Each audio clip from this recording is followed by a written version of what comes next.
étais, tu es et tu seras toujours le même, toujours le même.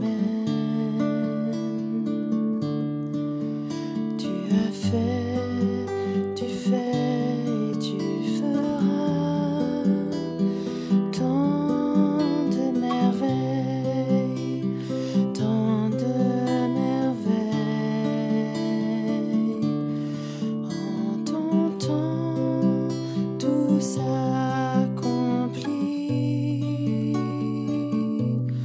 Tu es Dieu, le grand je suis.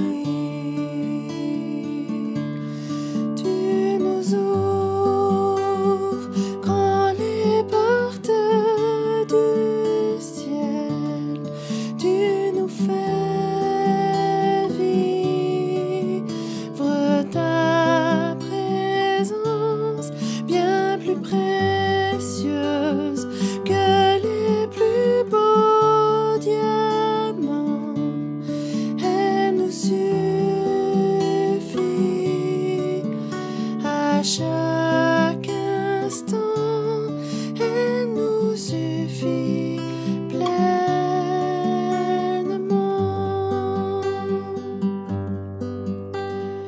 El Shaddai,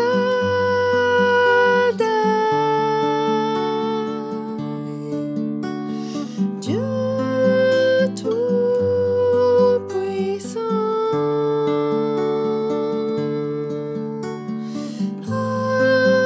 Adonai,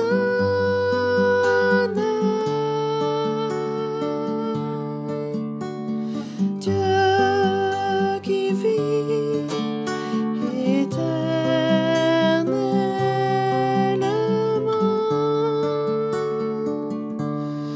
Tu nous ouvres quand les portes du ciel. Tu nous fais vivre ta présence, bien plus précieuse que les plus beaux diamants. Elle nous suffit à chaque instant. Elle nous suffit pleinement.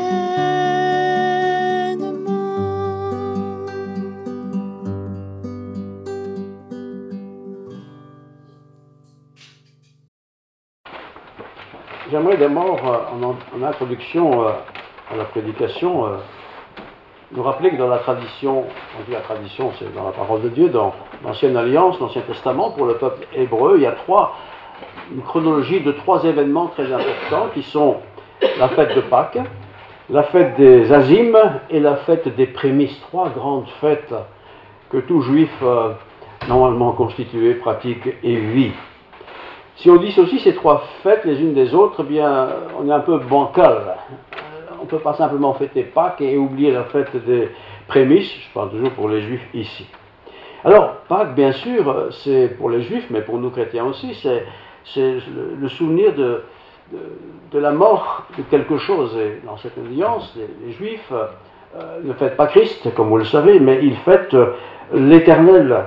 Et à cette occasion, ils offrent l'agneau pascal. Ils préparent un agneau qui est immolé, qui est sacrifié, dans des règles bien précises. Et ils sont ensemble, en famille, ils sont très familles d'ailleurs, dans le peuple hébreu. Pâques, fête du sacrifice, en souvenir de cette libération qu'autrefois le peuple d'Israël a eue en quittant l'Égypte. Et puis il y a la fête, une autre fête importante, la fête des Azimes, la fête des pains. C'est une fête qui se fait aussi chez tous les juifs pratiquants, même non pratiquants. C'est la fête où on enlève tout ce qui est levain dans la maison. Le levain, vous savez, c'est ce qui fait monter la pâte. Parfois on oublie qu'on a encore du levain quelque part et ça fait monter la pâte. Et l'image de ce levain, de cette pâte est très importante parce que le levain, c'est un peu artificiel. On fait gonfler les choses. Et dans notre vie, il y a parfois des choses qui font gonfler les choses et qui ne sont pas très honorables et qui n'honorent pas Dieu. Alors, ce levain qui était et qui est encore, pour beaucoup de juifs, un peu mis en conserve dans un coin ou dans un autre. Parfois on l'oubliait, et ce levain continue à gonfler, il faut l'enlever, il faut s'en débarrasser. Et là c'est l'image aussi pour nous qui sommes croyants, d'aller un peu fouiner dans notre cave, dans notre grenier, dans notre arrière-cuisine, voir s'il n'y a pas du levain qui est encore en train de gonfler. C'est-à-dire des choses qui dans notre vie n'ont pas été confessées. Et Pâques est l'occasion idéale pour aller peut-être auprès de quelqu'un avec qui on a un conflit, une dispute, une rancœur.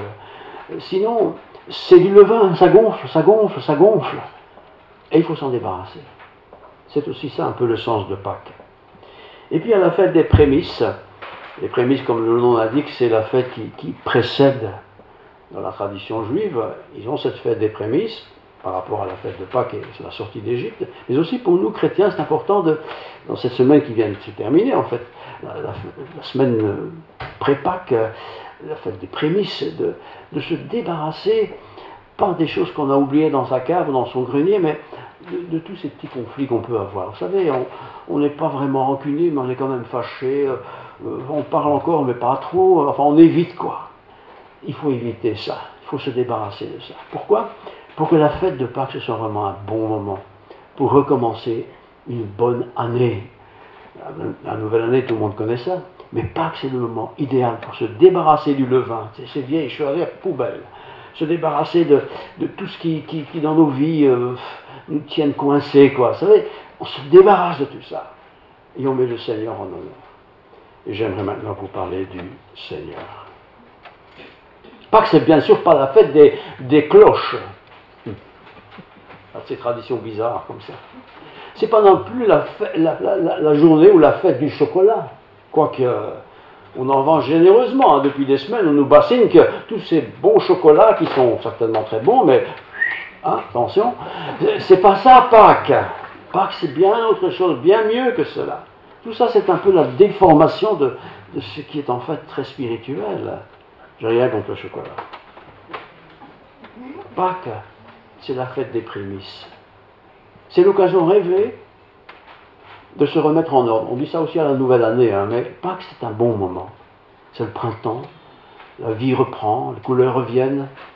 Et parfois, nos conflits, ou nos tensions, ou nos colères, on les garde un peu moins qu'avant, mais on les garde quand même. C'est l'occasion de s'en débarrasser, de remplacer tout cela par quelque chose de rafraîchissant. La Pâque.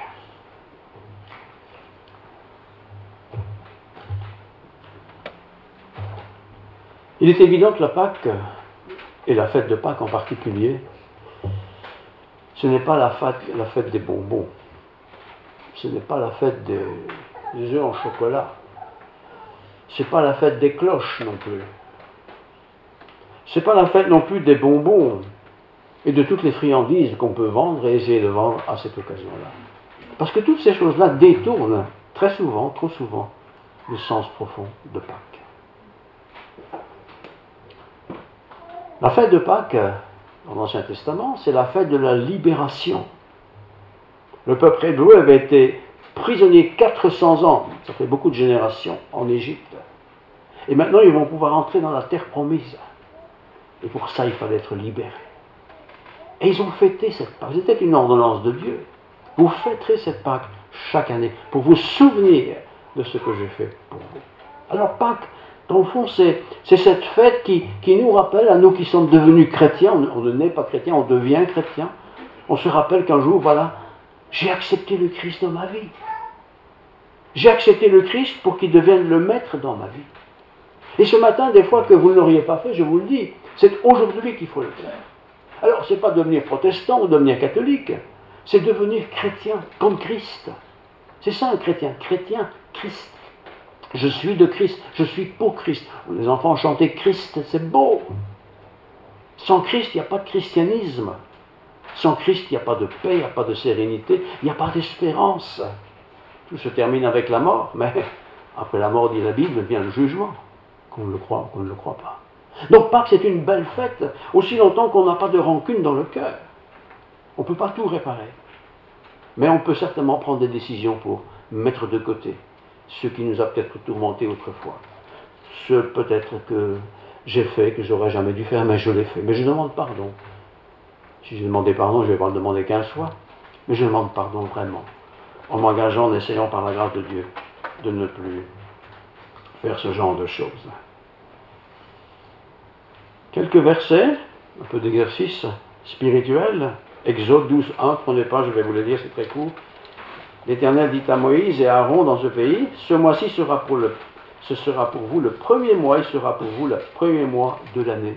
Chez les Juifs, Pâques, le calendrier commence avec Pâques, avec la libération. Il y a des gens qui disent, ah, vous êtes religieux? Oui, je suis chrétien, hein, je suis chrétien. Tu es chrétien? Oui, d'accord, et quoi? Ça veut dire quoi? Mes parents m'ont baptisé quand j'étais bébé, et voilà, je suis chrétien. Non, c'est pas ça, devenir chrétien. Devenir chrétien, c'est un choix qu'on fait un jour dans notre vie. On peut être jeune, on peut être enfant, même, on peut être adulte, on peut même être fort âgé, qu'importe. C'est le jour où on dit au Seigneur, voilà, entre dans ma vie, prends possession de ma vie.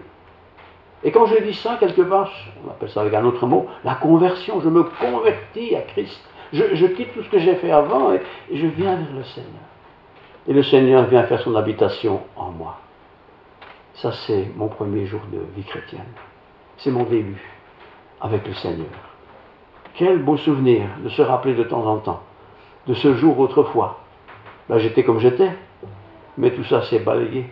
Je suis devenu enfant de Dieu.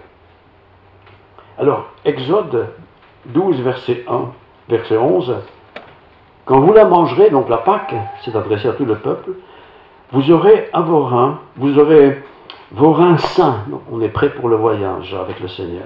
Vous aurez vos souliers aux pieds et votre bâton à la main, et vous la mangerez à la hâte, c'est la Pâque de l'Éternel. Ça, c'était pour l'ancienne alliance. Et le peuple hébreu pratique toujours ça. Mais entre-temps, Jésus-Christ est venu personnellement sur la terre. Et il est venu pour racheter tous les hommes, toutes les femmes, tous les humains, sans exception. Mais ce n'est pas automatique. Il faut le vouloir. Dieu n'oblige rien à personne. Mais Dieu dit, par exemple, venez à moi, vous tous qui êtes fatigués et qui êtes chargés. Et la suite, et je vous donnerai du repos pour vos âmes. On a besoin, beaucoup de gens ont besoin de repos. On n'a pas besoin d'anti-stress, on n'a pas besoin d'anti-ceci, cela. On a besoin du Seigneur qui donne sa paix. C'était vrai pour l'Ancien Testament, c'est vrai pour nous qui ne sont pas juifs, mais qui ont besoin aussi de Christ. 12, 27, toujours dans l'Exode, quelques versets comme ça. Vous répondrez, quand quelqu'un vous pose une question, vous répondrez, c'est le sacrifice de Pâques en l'honneur de l'Éternel qui a passé par-dessus dans les maisons des enfants d'Israël en Égypte. Moïse avait reçu l'ordre de Dieu, voilà, Dieu va frapper le peuple égyptien. Et tous ceux qui veulent être sauvés doivent prendre un agneau, le sacrifier, prendre le sang et le mettre autour des portes, à l'extérieur. Et quand l'ange destructeur passera, il ne frappera pas, là il y a du sang sur la porte. Et cette image de l'ange, ce n'est pas une image, c'est une réalité d'Israël, est aussi quelque part l'image prévoyant la mort du Christ. Le Christ a donné son sang, dit l'apôtre Paul, afin que quiconque croit en lui soit sauvé. Quand on croit en Jésus-Christ, ce n'est pas simplement intellectuellement croire, mais croire que le salut vient de Christ tout seul. C'est être sauvé. Verset 43, toujours dans l'Ancien Testament, 12, 43. Les Égyptiens pressaient le peuple et avaient hâte de renvoyer le pays car ils disaient « Nous périrons tous ». Les Égyptiens, quand ils ont vu l'ange destructeur accomplir ce que Moïse avait annoncé qu'il ferait, ils ont eu peur. Ils étaient beaucoup, beaucoup de gens, des milliers, peut-être des millions de personnes, les Égyptiens. Et les uns après les autres, le fils premier-né de chaque famille mourait. Bien souvent, c'était trop tard. Mais en Israël, pendant ce temps-là, ils avaient fait des valises. Ils allaient quitter la terre d'esclavage pour entrer dans la terre promise. Eh bien, quand on vient au Seigneur, c'est ça. On décide, chacun décide pour lui, on décide de ne plus vivre sans Dieu comme on a vécu, mais de vivre avec Dieu, par le Christ Jésus. Et Dieu, vous le savez, il a dit lui-même, mon fardeau, ce que je demande, n'est pas lourd, c'est pas difficile, c'est pas compliqué, c'est simple. Mais si tu crois, tu verras de grandes choses. Tout Israël devait faire cela. Tous les enfants de Dieu doivent aussi, de temps en temps, s'arrêter sur le cours de leur vie. S'arrêter pour se dire, tiens, où est-ce que j'en suis maintenant dans ma vie avec Dieu?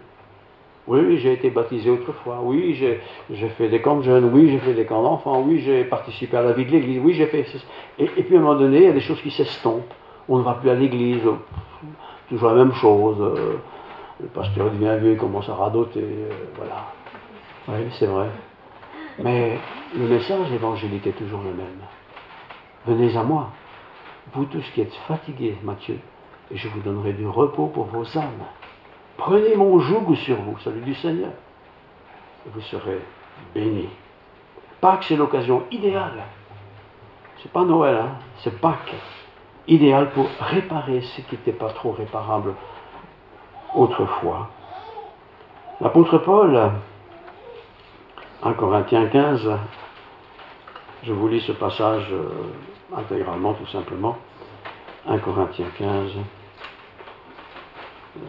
Voilà. Verset 12.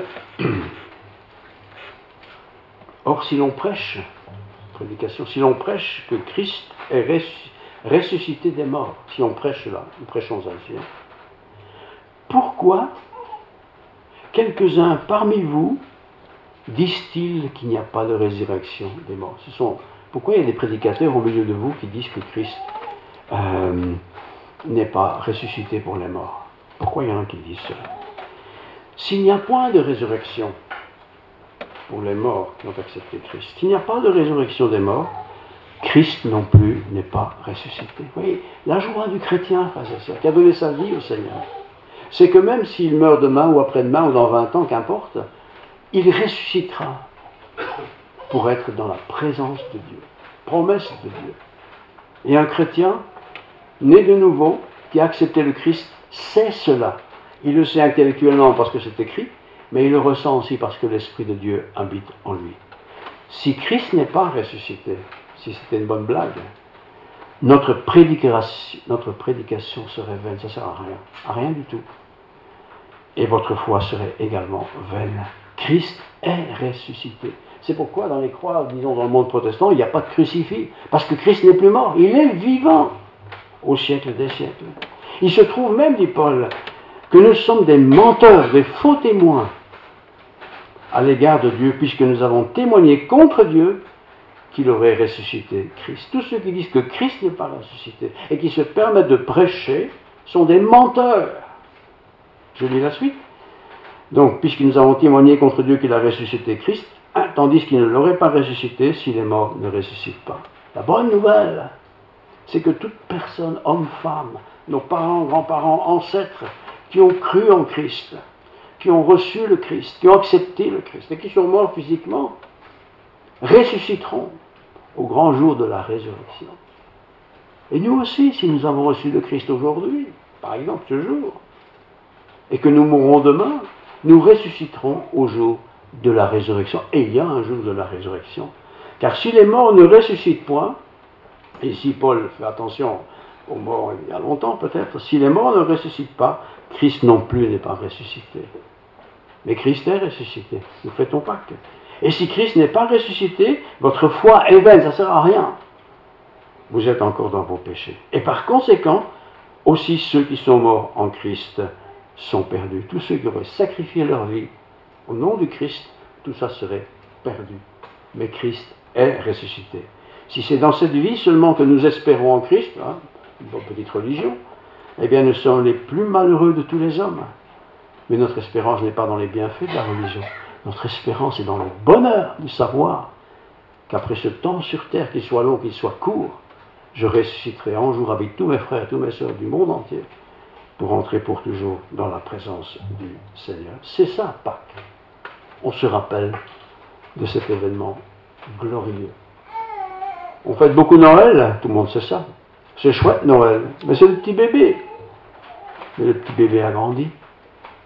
Il est devenu adulte dans la personne de Jésus. Jésus était sans péché, jamais de péché, même pas dans sa tête. Nous, oui, toujours des péchés. Même quand on est chrétien, on trouve encore moyen de pécher. Mais qu'importe, Christ a donné sa vie pour nous racheter. Je me permets de lire 1 Corinthiens 15, verset 9, encore. Car je le suis, l'apôtre Paul dit, je suis le moindre des apôtres. Je sais si c'est un grand apôtre, mais il est modeste, il est humble, il est vraiment humble. Je suis le moindre des apôtres. Je ne suis même pas digne d'être appelé apôtre, parce que j'ai persécuté l'Église de Dieu. Paul, avant de devenir apôtre, était un persécuteur des chrétiens. Il a donné des ordres à toutes sortes de gens qui étaient chrétiens, et ils ont été exécutés physiquement, parce qu'ils étaient chrétiens. Et Paul est devenu chrétien. Il a changé de vie. Lui-même a été souffert, il a souffert pour cela. Par la grâce de Dieu, je suis ce que je suis, dit Paul. Et sa grâce envers moi n'a pas été vaine. Je suis ce que je suis, vous êtes ce que vous êtes. Certains sont des gens formidables, d'autres c'est plus compliqué. Qu'importe, vous êtes peut-être même un voyou, qu'importe. Quand on se donne au Seigneur, Christ nous transforme. Il nous fait naître de nouveau. Naître de nouveau. Une nouvelle vie. Avec un nouveau projet qui compte pour l'éternité. J'ai travaillé plus que tous, dit Paul. Non pas moi toutefois, mais la grâce de Dieu qui est avec moi. Et quand on est devenu chrétien, quand on devient chrétien, on fait les choses, non plus avec des efforts, on les fait parce que Dieu est avec nous. Il n'est pas seulement avec nous, il est en nous. Et Pâques, c'est l'occasion rêvée de se rappeler ces choses, mais aussi de les recevoir. J'aimerais vous lire maintenant quelques versets dans 1 Corinthiens 15, 1 à 9. Je vous ai écrit, frère, je vous rappelle, frère, l'évangile que je vous ai annoncé. L'évangile, c'est bonne nouvelle. Il a annoncé, il l'a proclamé des tas de fois, mais de temps en temps, il faut nous rafraîchir l'esprit parce qu'on oublie un peu. Cet évangile que vous avez reçu, donc il faut le recevoir. Ce n'est pas simplement l'entendre, mais je le reçois, je l'accepte. Dans lequel j'ai persévéré. Il s'agit de persévérer. Pas dans une église, mais dans l'évangile. Par lequel vous êtes sauvés. Pas l'église, l'évangile. Dieu même, il a donné sa vie pour moi. Si vous le retenez dans les termes où je vous l'ai annoncé. On a fait trop de religion à partir de l'évangile. Protestants, catholiques, ménonites, bouddhistes, enfin tout ce qu'on veut, quoi. Non, c'est pas ça qui est important. C'est l'évangile, c'est la bonne nouvelle.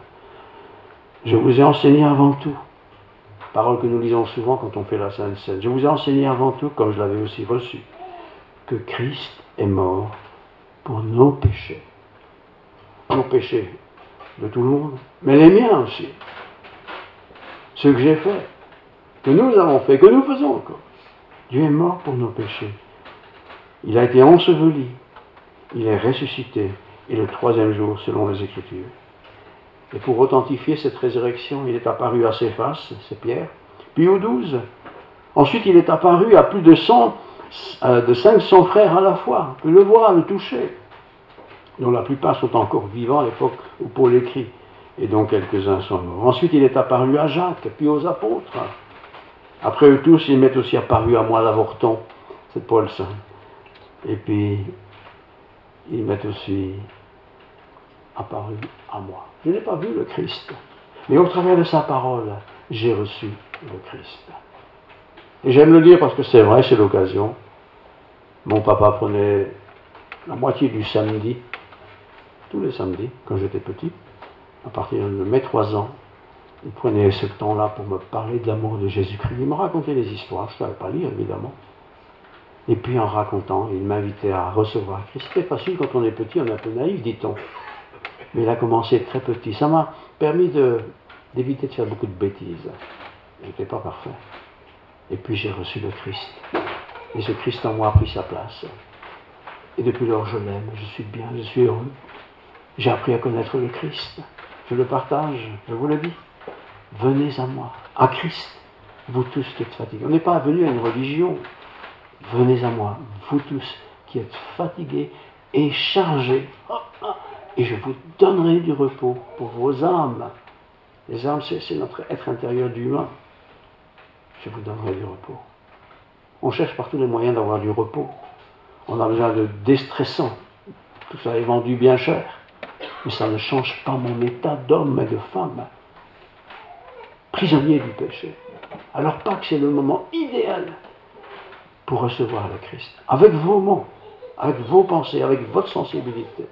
Et c'est le moment aussi idéal pour aller retrouver quelqu'un avec qui vous faites la guerre depuis des années. Vous ne parlez plus avec lui, vous êtes fâché, vous êtes en colère. Peut-être vous avez raison, peut-être vous n'avez pas raison, mais c'est l'occasion idéale pour dire, moi je vais arrêter de ma vie, de bouder, de râler, d'en vouloir. Je vais aller trouver un parent, un enfant, un voisin, un maître d'école peut-être, demander pardon et confesser ce qui a été fait. Ceci est pas facile, c'est très difficile. Et au plus on a entendu, au plus c'est difficile, parce qu'entre-temps on a grandi. L'autre aura peut-être déjà oublié depuis bien longtemps le conflit entre lui et moi. Mais moi je ne l'ai pas oublié, parce qu'il est resté en moi. Mais quand Dieu pardonne, c'est Dieu qui est d'abord offensé. Et que moi ensuite je vais demander pardon, ou moi je pardonne, alors la vie est très différente. Il y a la paix de Dieu, c'est pas une paix de copain, hein, la paix de Dieu qui me prend sous son joug, et je suis bien, je m'endors bien, je me réveille bien, je continue ma route avec le Seigneur. Un peu plus loin, il est écrit, il est apparu à Céphas, puis à tous, et au verset 10, il dit, par la grâce de Dieu, c'est Paul, hein, je suis ce que je suis, comme nous. Nous sommes ce que nous sommes, un homme, une femme, un grand, blond, noir, n'importe. Par la grâce de Dieu, je suis ce que je suis. Sa bonté n'a pas été mauvaise. Par la grâce de Dieu, je suis ce que je suis, et sa grâce envers moi n'a pas été vaine, loin de là. J'ai travaillé plus que tous, Paul. Non pas toutefois moi, mais la grâce de Dieu qui est en moi. Une fois qu'on est devenu chrétien, on n'a plus honte de l'évangile. On n'est plus embarrassé de parler de sa foi. On n'est plus embarrassé parce que ça prédomine dans ma vie. Et je le raconte à qui veut bien l'entendre. Je ne casse pas les pieds aux gens, et je le dis, je le partage. Moi je suis croyant, pas simplement croyant. Je suis, pour employer un terme biblique, je suis né de nouveau. Nouvelle vie, ma vie a changé. Je ne suis plus comme avant. Avant je trichais peut-être, j'étais menteur, j'étais escroc, tout ce qu'on veut. Maintenant tout ça c'est fini. Je vais essayer de marcher dans les voies de Dieu. Ça, c'est le sens profond de Pâques. Il y aura toujours des troubles faits. Et il y aura toujours des gens pour se moquer de nous. Mais qu'importe, dit Paul, moi je continue.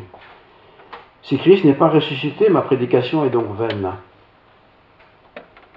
Et votre foi aussi est vaine. Si Christ n'est pas ressuscité, il faut tout balayer, ça ne sert à rien. Il se trouve même que nous sommes de faux témoins à l'égard de Dieu, puisque nous avons témoigné contre Dieu qu'il aurait ressuscité Christ. Beaucoup de gens ne croient pas dans la résurrection. Qu'il a été crucifié, c'est facile à croire, il y a des tas de gens qui l'ont été. Mais Christ est ressuscité. Il s'est fait voir beaucoup de gens, et il se fait connaître aujourd'hui par sa parole. Eh bien, si aujourd'hui, hier ou demain, ou après-midi, vous vous dites, tiens, moi où j'en suis avec Dieu, est-ce que je suis simplement un croyant, point ? Ou bien est-ce que je suis un enfant de Dieu, fils de Dieu, racheté par Dieu? Si ce n'est pas le cas, c'est aujourd'hui, vraiment, aujourd'hui, maintenant, le bon moment pour dire, Seigneur, moi, je veux arrêter d'être hypocrite, je veux arrêter de faire du cinéma, je veux que tu viennes dans ma vie. Viens dans ma vie. J'ouvre la porte de ma vie. Prends place, installe-toi, dirige-moi, conduis-moi. Et si Christ n'est pas ressuscité, votre foi est vaine. Il est ressuscité. C'est très important. Si c'est dans cette vie seulement que nous espérons en Christ, nous sommes les plus malheureux de tous les hommes. Je ne crois pas en Dieu simplement pour le temps terrestre, je le crois pour l'éternité.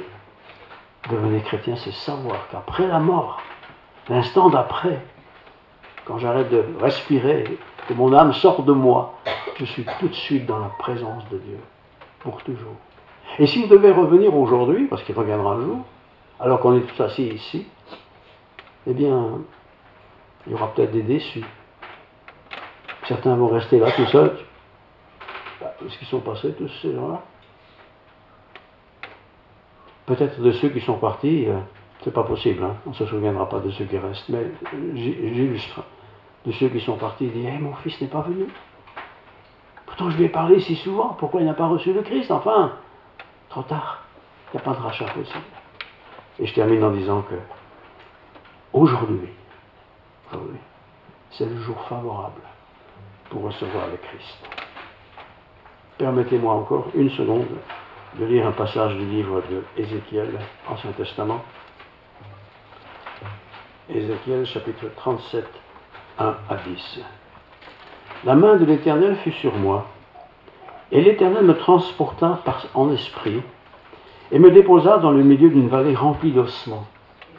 Vallée, rien que des os humains. Il me fit passer auprès d'eux.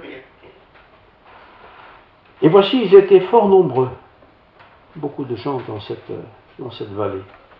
À la surface de la vallée, et ils étaient complètement secs. Les eaux étaient secs.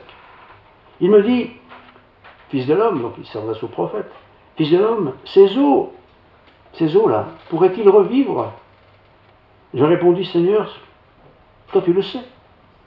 Il me dit, prophétise sur ces eaux. Dis quelque chose sur ces eaux. Les eaux humaines, hein? Et dis-leur, ossements desséchés, écoute la parole de l'Éternel. Il s'adresse à des os. Ainsi parle le Seigneur l'Éternel. Ça nous intéresse tous, hein, nous. Hein. Ainsi parle le Seigneur l'Éternel. Voici, je vais faire entrer en vous un esprit, et vous vivrez physiquement, vous vivrez. Et je vous donnerai les nerfs. Je ferai croître sur vous de la chair. Je vous couvrirai de peau. Je mettrai en vous un esprit, et vous vivrez, et vous saurez que je suis l'Éternel. Je prophétisais selon l'ordre que j'avais reçu. Et comme je prophétisais, il y eut un bruit. Et voici, il se fit un mouvement. Il est dans cette vallée, il voit cette vallée remplie d'eau. Il fit un mouvement. Et les eaux s'approchaient les uns des autres. Je regardais, voici, il leur vint des nerfs. La chair crut, un pouce, et la peau les couvrit par-dessus. Mais il n'y avait pas encore d'esprit. Il me dit, donc Dieu dit au prophète Ézéchiel, prophétise et parle à l'esprit. Prophétise, fils de l'homme, et dis à l'esprit. Ainsi parle le Seigneur l'Éternel. Esprit, viens des quatre vents de tous les coins du monde. Souffle sur ces morts, et qu'ils revivent. Je prophétisais selon l'ordre qui m'avait été donné. Et l'Esprit entra en eux, et ils reprirent vie, et ils se tinrent sur le pied.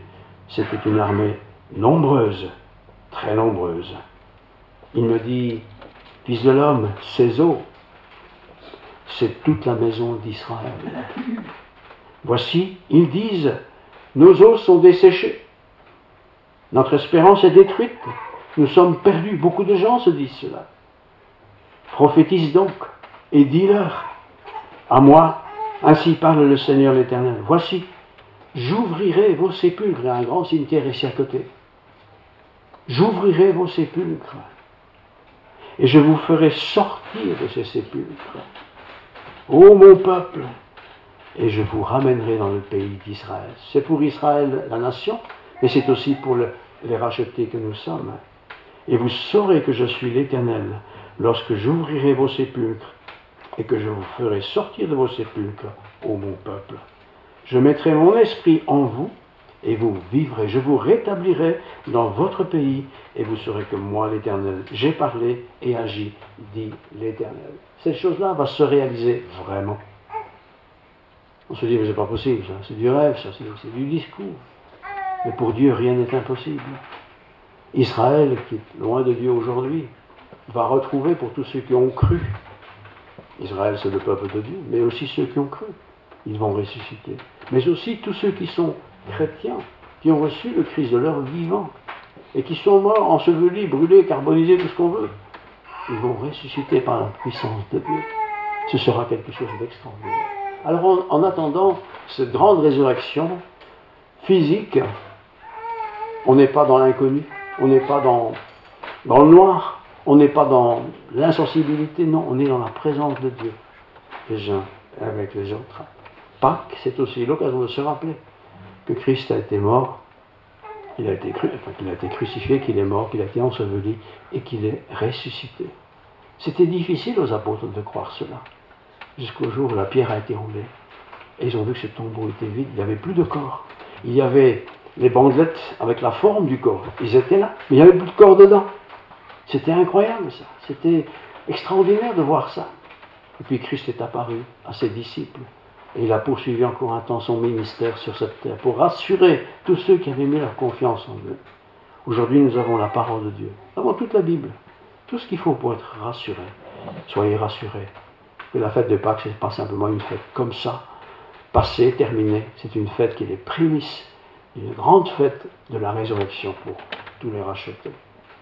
Alors si vous aimez bien quelqu'un, un parent, un enfant, un voisin, un ami, parlez-lui de Jésus, parce que vous n'avez pas envie sûrement que lui ne soit pas ressuscité à l'heure de sa mort, mais qu'il puisse aussi ressusciter en même temps que tous les millions, peut-être des milliards, je ne sais pas, de personnes sur cette terre. Alors aujourd'hui, je termine, si vous entendez sa voix, ma femme rigole parce que quand je dis ça, ça veut dire qu'elle ne comprend pas un quart d'heure. Aujourd'hui, si vous entendez sa voix, n'endurcissez pas votre cœur. Endurcir, ça veut dire, on verra bien, n'endurcissez pas votre cœur. Si vous entendez sa voix, acceptez Christ. C'est pas la religion, hein. Acceptez Christ. Sa venue, sa mort, sa résurrection. Et il termine en disant, et je vais vous préparer une place, afin que là où je suis, vous y soyez aussi. Alors si mon corps meurt et qu'il disparaît dans la nature, mon âme, pour celui qui croit, va directement dans la présence de Dieu, en attendant cette fameuse résurrection qui viendra un jour. Prions et remercions Dieu. Seigneur, merci pour ta parole. Pâques est une fête extraordinaire pour nous. C'est une fête de joie, d'espérance. C'est une fête de réjouissance de savoir que tu es ressuscité, toi qui as été crucifié, toi qui as porté le poids de mes péchés, nos péchés. Tu es assis à la droite du Père, tu nous prépares une place. Quelle joie, quel bonheur. Il y a de la joie dans le ciel pour un pécheur qui se repent. Il y aura sûrement plus qu'un pécheur aujourd'hui qui va se repentir. Il y aura beaucoup de joie dans le ciel. Il y a eu de la joie quand nous nous sommes repentis. Et peut-être quelqu'un n'est pas encore aujourd'hui dans cette assemblée. Par ton esprit, Seigneur, encourage-le. Qu'il te laisse entrer. Il ouvre sa porte pour que tu entres chez lui. Et tu souperas avec lui, tu mangeras avec lui, tu l'accueilleras dans ta gloire. Merci Seigneur pour ta parole, merci pour ta présence, merci pour les chants des uns et des autres. Merci pour ta parole, sois béni. Amen.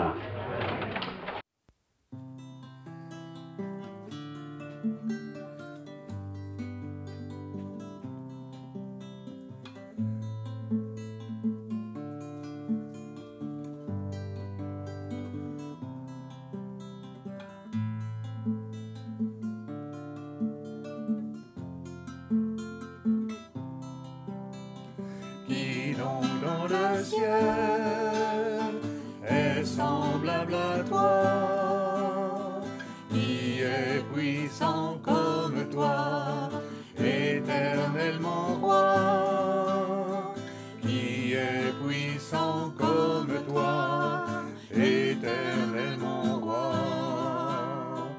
Tu es Adonai Jireh, en tout temps tu pourvoiras. Tu es Adonai Rapha, éternel tu guériras. Qui donc dans le ciel est semblable à toi, qui est puissant comme toi, éternellement roi, qui est puissant comme toi, éternellement roi.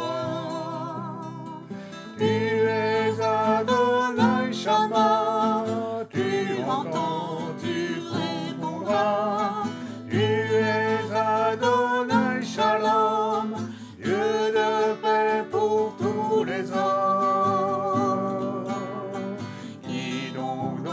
ciel est semblable à toi, qui est puissant comme toi, éternel mon roi, qui est puissant comme toi, éternel mon roi.